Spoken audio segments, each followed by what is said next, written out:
Hello, I'm Jane Wenham Jones, and this afternoon I am talking to the actor Paul Clayton about his new book.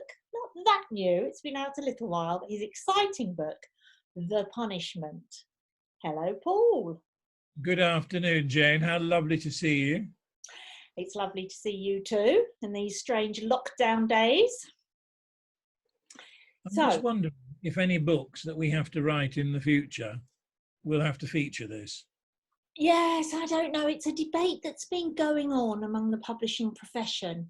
Some people are saying that we're going to want it all to be over and, it's going to be feel-good fiction all the way. And others are saying that there's going to be an absolute splurge of, lockdown, COVID-19 books. But let's see. I think for the moment, the word on the street is it's feel-good. Okay. So, now, I know a little bit about this book, don't I? Because I saw it in its infancy when we were both together at the lovely Chez Castillon in France. So tell us a little bit about that. Well, the good thing was that it was a story that was sort of lurking there, but I didn't know that it was the story I wanted to tell. And I came out to Chez Castillon to have the pleasure of working with you, which was rather brilliant. And we did some great exercises. And I remember, I think on the first morning, having a conversation about writing a piece and telling somebody something that was secret to us. And I was paired with a wonderful ex-CID officer from Liverpool called Janice. And we were talking about things about breaking the law.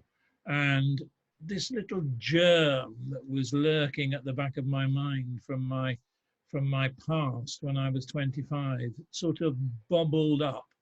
And I used quite a few of the writing exercises we did, which were very, very useful, but focused them around this incident. And then having the chance with you at the end of the week to sit down, and you asked some fantastically pertinent questions, which I hadn't thought about what the stakes were involved for the various characters, and that it wasn't just retelling, but how one would make it actually resonate in terms of being a thriller. And I came away from that week, which was fantastic, with it spinning around my head. And I think eventually, after 3 weeks, I was brave enough to approach the keyboard and start typing the first words. Now, we want to be careful of spoilers, so I'm not going to say too much about the plot, but I remember sort of shrieking when you told me this incident that had sparked off the whole beginning of the book. And I do think you could share that because it is such a great, great anecdote. Okay, I think we're all right on that front. When I was young, very much part of any actor's life, and it's still not long ago then. No, a week or so probably. But still part of my life, which young actors don't think because they've seen you on the television, but still part of all our lives is unemployment. And you deal with it now I deal with it in my 60s now, slightly different than I did in my 20s. But in my 20s, it was mainly a shortage of money and waiting for the telephone to ring. We didn't have anything else other than an answer phone, and in some cases, not even that. So you were scared to go out in case your agent rang. And the one thing that was available was the occasional night out and a casual acquaintance, shall we say. So I went to a nightclub and I met a guy, and we spent a very nice night together.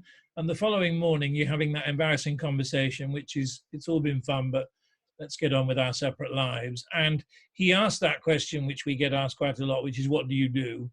And I don't know why, but I'm always slightly reticent about saying I'm an actor, because the next question that follows is always, how do you learn your lines? And he asked me that. We were stood in the kitchen making coffee, and he said, what do you do? And I said, I'm an actor. And I wanted to shift the conversation on really, really quickly. So I said, without giving him any chance to explore it, I said, and what do you do? And very, very casually, he just told me, I'm a burglar. And I immediately sort of cast a quick glance as to all my electrical goods that were lying around.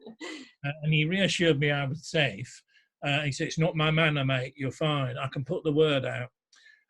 And I don't know. There's something terribly. He wasn't, he didn't have a bag saying swag and a striped T-shirt, but there was something immensely attractive about knowing somebody was on the wrong side of the law, and that was their profession. And as the morning progressed, we were talking about unemployment. He said, "Well, if you're short, mate, I can get you some cash." And I said, "Oh, really?" And he asked me if I would hire a car and take him to Leicestershire and wait for him and collect him at 3 o'clock in the morning from a remote location and drive him back to London, for which I would be paid £500. And I had a bit of a dilemma, because I went to talk to friends about it at a dinner party that night. And the interesting thing was, nobody said, "No, you shouldn't do it, it's illegal."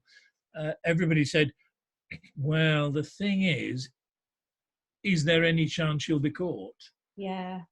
It's an interesting dilemma, isn't it? I mean, it's always an interesting talking point, what we would do for how much money if we knew we couldn't be caught, Yeah. And I have to be really honest. I think that is the thing. I thought, I can't be. It's not that I am going to partly participate in a criminal act, but it was the fact that I might be caught and the repercussions of that. I mean, that's how the law works, really, isn't it? It stays in place. But for people who are frightened, they will be caught.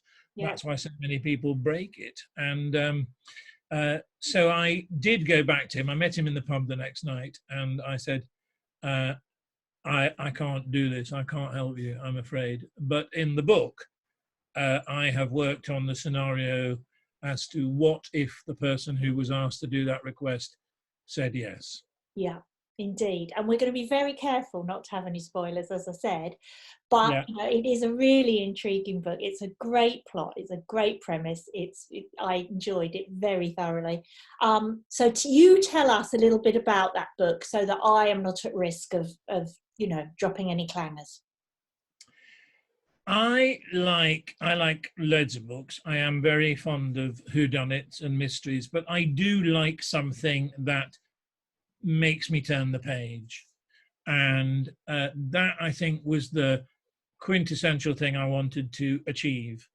And having created this dilemma as to what would you do, and I hope that the reader puts themselves in the situation of, well, would they say yes?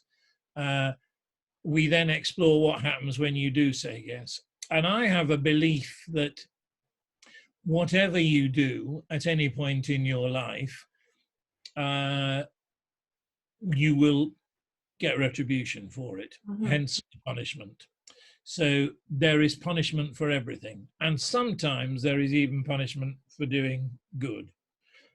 So this character, the actor, which is not me, he's handsome and sexy and an ex-soap star at the age of 38. But I think there's a certain amount of familiarity. I was told, I think in your first book, write about what you know. So I have done stints in soaps. So it is set in the world of television soap opera. And if you've been and done something and things spiral out of control, how do you cling on to your world? What risks are you prepared to take? And I think he's prepared to take quite a lot. He goes through quite a few, I think we call them set pieces or dilemmas that he solves in reasonably original ways, involving undertakers, a live television broadcast, and a strange collection of people who he comes into contact with. Yeah, it's a wonderful read. Hold it up, let's see it. All right, okay, here we go. The details. The Punishment by me, Paul Clayton, and it's available on Amazon in ebook and in paperback. And it came out at the very end of last year, and it's doing very well.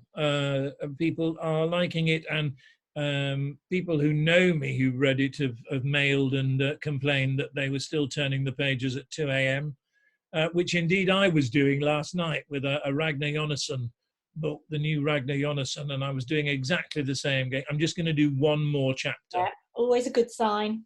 Yeah, and that's what I wanted, and that's the reaction it's had. And if anybody's watching, it's going to be perfect on ITV for 3 nights, I think. Who's going to play the lead?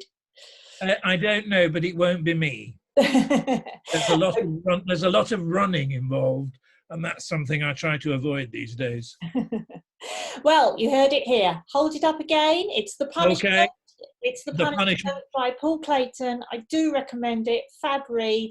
Thanks for watching. Ta-ra.